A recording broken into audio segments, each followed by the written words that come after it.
gør det godt her. Det er Claus Bovisen i Ford Scorpio. Start nummer 23. S 2000 på det mere. En gang tidligere rallybil. Rallybil deltog i...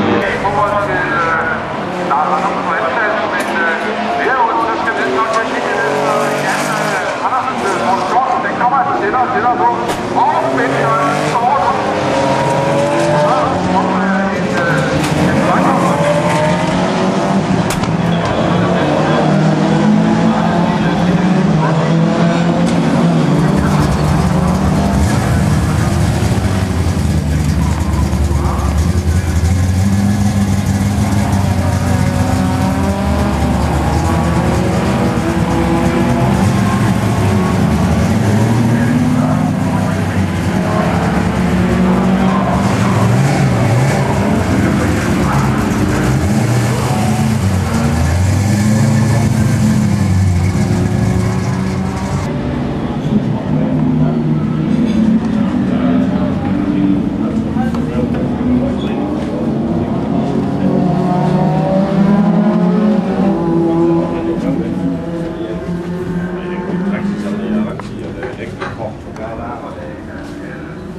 Den skulle rundt 500 siden.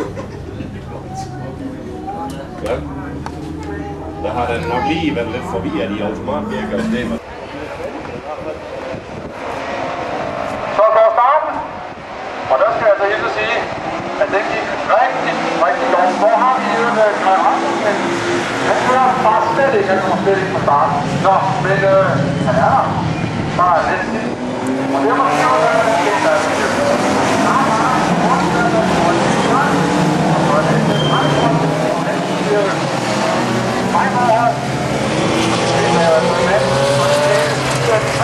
rigtig bedst, det her lover jeg. Så er det altså bedst på andenplads, tredjeplads, så er det Eddie Vagtvold, så er det Søren Bybold og Ove Hansen, som godt kan blive med med regner, så det jeg husker. Men man drejer Rasmussen stille og roligt. Kommer ned. Og der er måske nogen, der ikke har regndækning til bilen, og så har de altså været ikke at på det. Så kommer Vagtvold op på andenpladsen, på bil 6. Så jeg godt lige omvendt kaster på, og der kommer en mere heroppe.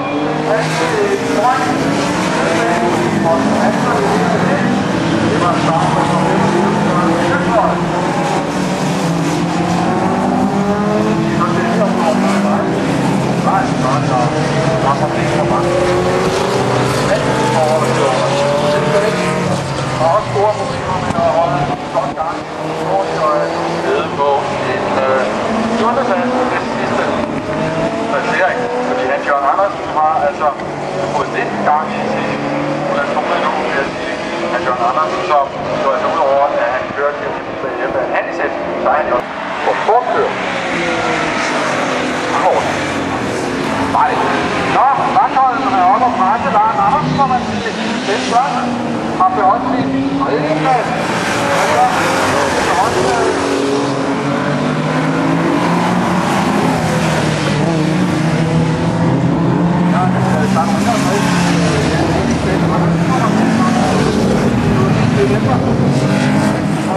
der er stadigvæk rigeligt til, at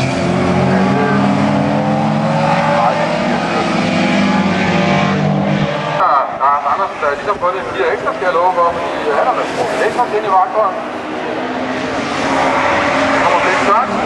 Han kommer altså nu under pres. Ja, netop af Stilling.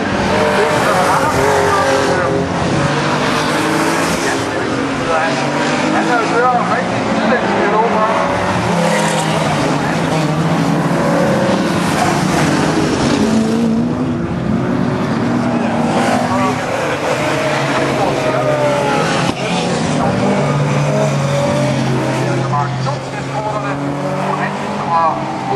Imens vi kunne have trække ind, som Jan Flemming sidder i.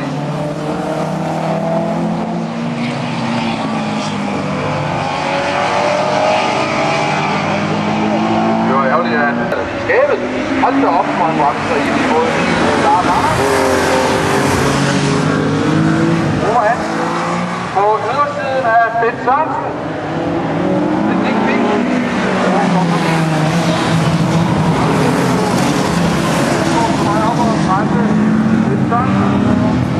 Og det er Claus Rolig, der er jo også.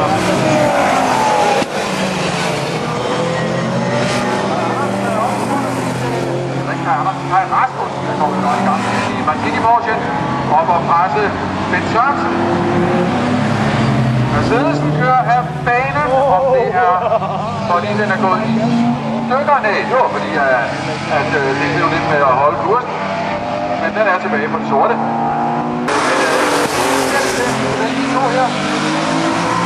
Lars Andersen og Vagtholm, Dennis Vagtholm, det er jeg sikker på, og så er det igen spørgsmål om rundkamp i mellem og Bent Sørensen. Det er stadigvæk. Og så Olsen ved at komme og Morales hvor det er igen. Det tror jeg, at det er ude til at drives. Det er meget bedre. Og de her forhold end hvad vi har. Når det er tørt, så har de meget svært ved at følge med de potente Porsche, men vanskelige forhold, hvor hestekræfterne ikke betyder lige så meget, så er Stormeren der jo bare til det samme.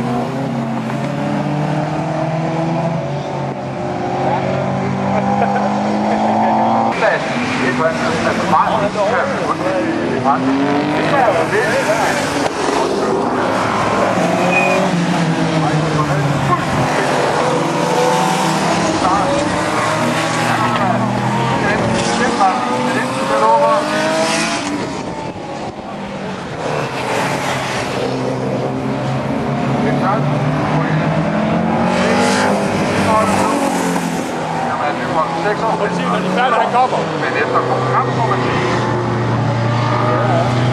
Kommer nu. Ja.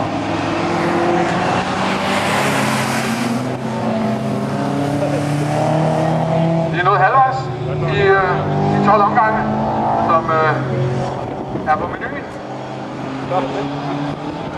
Og Vagtholm er kommet tættere på denne her gang. Altså, hans nedbremsninger er jo et lysår bedre end Lars Andersen, men det hjælper ham bare ikke.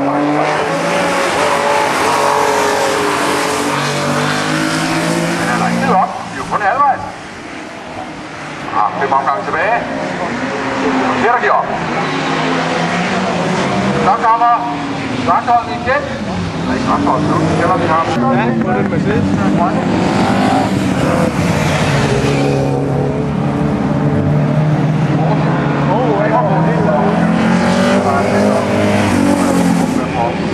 Det var Kramer. Det var det fabrikationsfirma, som lavede det hotteste af det hotte. Claus Ludwig og sådan nogen var det, der kørte i det i Tyskland. Så er Vagtholm. Er den der? Er den der? Ja, Lars har en anelse flere heste, når det går lige ud. Men hvad så med nedbremsningen her, Vagtholm? Yep. Ja, han bremser sent, Vagtholm. Ja. Men ikke sent nok, altså. Ja. Følger med. Han er med. Hey, Larsen, kom nu ud. Ja, nu. Hvad med nak? Ja. Nu kommer han. Det er de to herrer, der forstår at bruge deres maskineri. Kører tæt og med respekt for hinanden. Ja. Sådan var det. Ikke noget med at bygge lak. Ej, for så. Nu er det virket. Nu er det altså Kjeld Vagtholm, der er i front.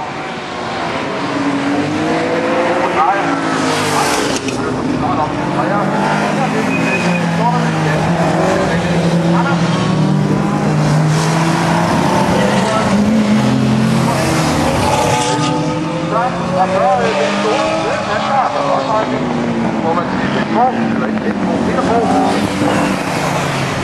Det er bare godt, når du skyder, så...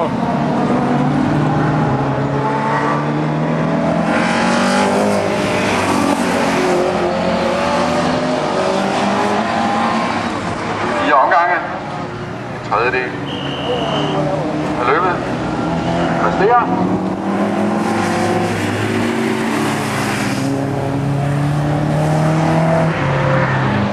Ja, så synes jeg nok, at man kan se, at nu tror jeg, at det bliver meget, meget svært for Lars Andersen at komme forbi Kenneth.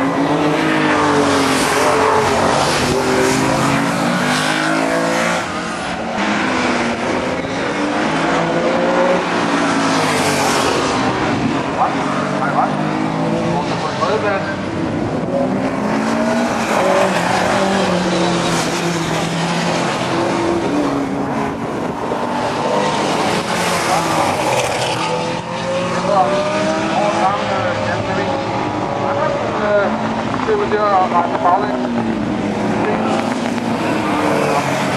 Ja, det er hvad?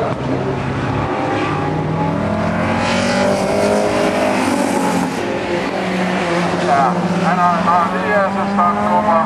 Jo, det er Jan Flemming Andersen, som må have været ude i et eller andet snavs, eller et spind, eller noget andet noget, for at sige startnummer 51, altså nu er det helt på rejsepladsen, så han som sidste fordelskort.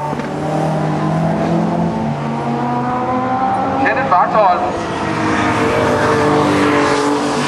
har nu sat noget faktisk hjemme overfor Lars Andersen. Hævret med hensyn til at komme op og nappe den første plads tilbage.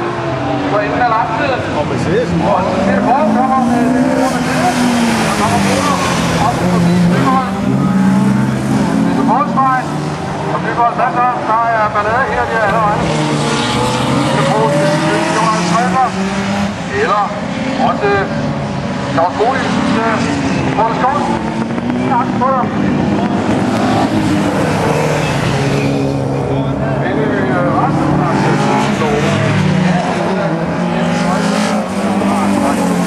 Og ligger lidt for sig selv.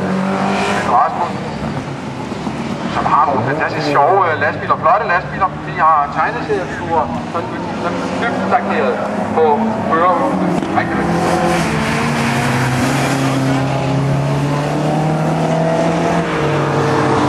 Kenneth Vagthold har hægtet, som jeg nævnte, Lars Andersen helt og aldeles af nu. Lars kører bare i første her, som kommer fint på virepladsen. Og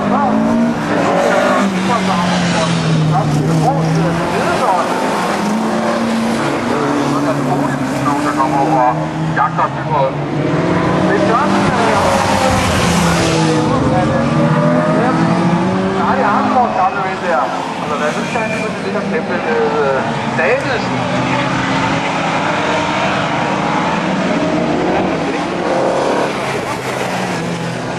Og helt op på en virkeplads. Så. Vi er ude på sidste omgang. Og fik han et målflag, eller hvad skete der? Okay, han nåede at få det. Der er altså givet målflag til Kenneth Vagthold. Der kommer en sgu hjælpe! Lykkestemmer! Med Rasmus!